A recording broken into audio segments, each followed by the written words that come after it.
अभिनंदन, हार्दिक स्वागत है। आज की प्रेस वार्ता को संबोधित करने के लिए हमारे प्रदेश के प्रवक्ता श्री प्रतुल सहदेव जी मौजूद हैं।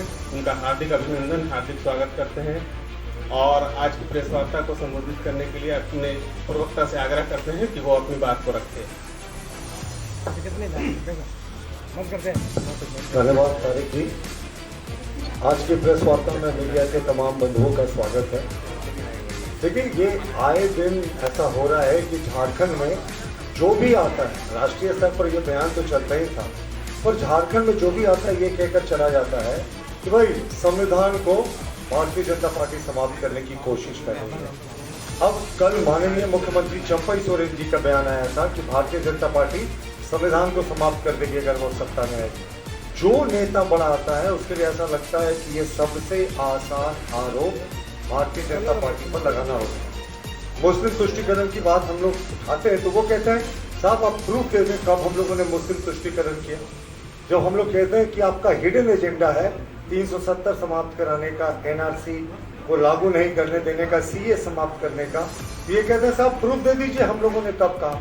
देखिए, बड़ी तेज है कांग्रेस, कुछ उनका डायरेक्ट एजेंडा होता है, कुछ उनका इनडायरेक्ट एजेंडा होता है। माफ कीजिएगा।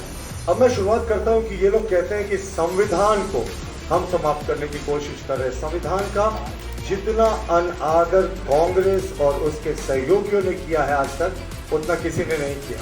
संविधान का पहला संशोधन हुआ था 1951 में।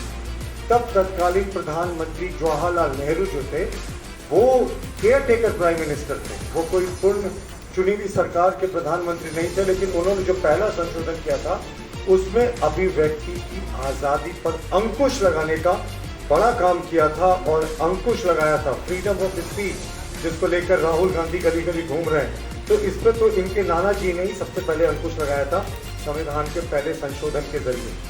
उसके बाद चलते हैं, जिस समय राजनारायण का मामला आया था, बहुचर्चित मामला था। इंदिरा गांधी ने 1975 में राजनारायण केस में जजमेंट आने में, राजनारायण वर्सेस उत्तर प्रदेश गवर्नमेंट, जिस समय उनकी सदस्यता चली गई थी तो उन्होंने संविधान को ही सस्पेंड कर दिया। चुनाव जो 1976 में स्थगित थे उस चुनाव को रोक दिया, इमरजेंसी लगा दी। लोगों के मौलिक अधिकार छीन लिए गए, जबरन पकड़ पकड़ कर नसबंदी कराई जाने लगी। मीसा कानून के तहत जो विपक्ष के तमाम बड़े नेता थे उनको जेलों में ठूस दिया गया, उसमें बेल का भी प्रावधान नहीं था। तो ये होता है संविधान बदलने का प्रयास करना। इंदिरा गांधी ने 1976 में 42वां संशोधन कॉन्स्टिट्यूशन का इंट्रोड्यूस किया था, जिसे मिनी कॉन्स्टिट्यूशन कहते हैं, यानी 20% संविधान को उन्होंने 42वें संशोधन से बदल दिया था।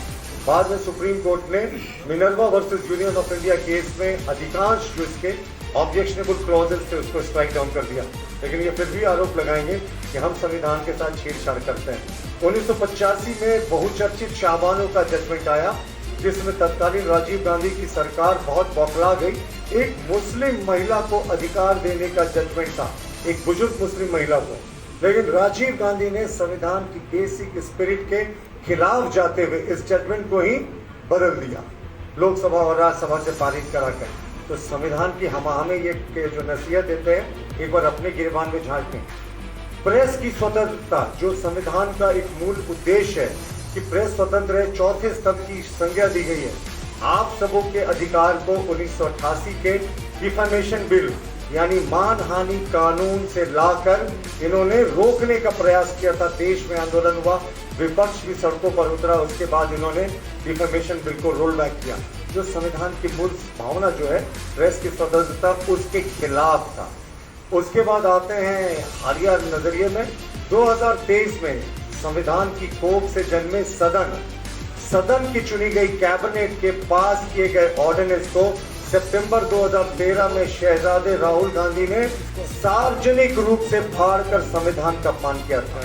उन्होंने बिल्कुल कैमरे के सामने फाड़ा ऑर्डिनेंस को और कहा कि इसकी रद्दी में जगह है, ये हम लागू नहीं होने देंगे।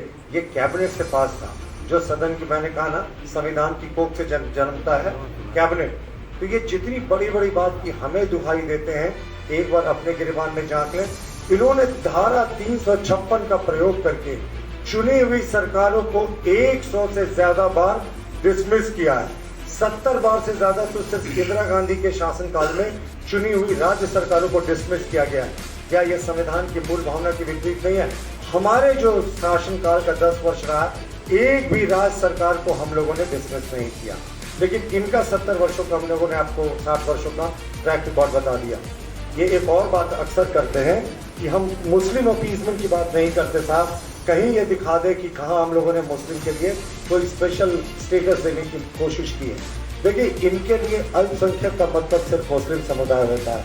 वो इसलिए कि इनके लिए अगर अल्पसंख्यक का मतलब क्रिश्चियन, जैन, सिख, पारसी होता तो ये CAA का विरोध नहीं करते, जो इन समुदायों को जो है उनका हक दिलाने का ये प्रावधान था। मैं आपको दिखा रहा हूँ गवर्नमेंट ऑफ इंडिया का आउटकम बजट 2013-14 का, यूपीए शासनकाल का अंतिम बजट। उसका मैं आपको एक बड़ा इंपॉर्टेंट लाइन पढ़कर सुनाऊंगा, जिससे ये स्पष्ट हो जाएगा कि सरकार की कथनी और करनी में कितना अंतर है। It also provides that 15% of targets outlays under various schemes should be earmarked for the minorities। ये कांग्रेस के आउटकम बजट 2013-14 का हिस्सा है, जिसमें वो साफ कह रहे हैं कि माइनॉरिटीज के वो 15% हिस्सा अलग से वो देंगे।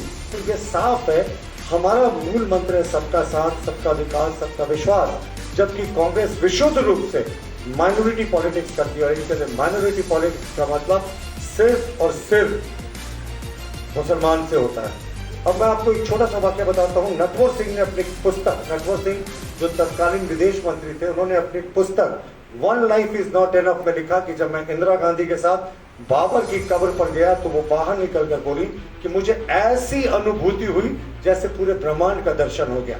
यानी एक आक्रांता के कब्र पर जाकर जब इंदिरा गांधी को ब्रह्मांड की अनुभूति हो, जिसके सेनापति ने राम मंदिर को ध्वस्त किया था, तो आप सोच सकते हैं कि यह अपीजमेंट के लिए किस हद तक जा सकते हैं। देखिए, एक और बड़ा इंपॉर्टेंट पॉइंट है। मैंने कहा था ना, कांग्रेस का 2 तरीके का एजेंडा होता है, एक मुख्य एजेंडा, एक हिडन एजेंडा। हिडन एजेंडा को ये अपने सहयोगियों से इम्प्लीमेंट करवाते हैं। अब इनका आप देखिए, CPIM जिसके साथ ये डायरेक्टली या इनडायरेक्टली पूरे देश में लड़ रहे हैं, या तो केरला में एक फ्रेंडली फाइट हो रही है, लेकिन दूसरे जगहों पे देखें तो CPIM इनका अलायंस पार्टनर है। इंडी गठबंधन की तमाम रैलियों में मंच साझा करता है। CPIM ने अपने मैनिफेस्टो में कहा साफ तौर पर कि अब जैसे ही सत्ता में आएगी हमारी सरकार या गठबंधन सरकार, मैं CPI मैनिफेस्टो को कोट कर रहा हूँ, तो हम 370 हटाएंगे कश्मीर से। कांग्रेस इस बात मुद्दे पर चुप है। कांग्रेस का मैनिफेस्टो इस मुद्दे पर एक शब्द नहीं कहता। दूसरा, इन्होंने कहा कि बहुत डेंजरस है कि देश में जितना परमाणु हथियार है सबको नष्ट करेंगे।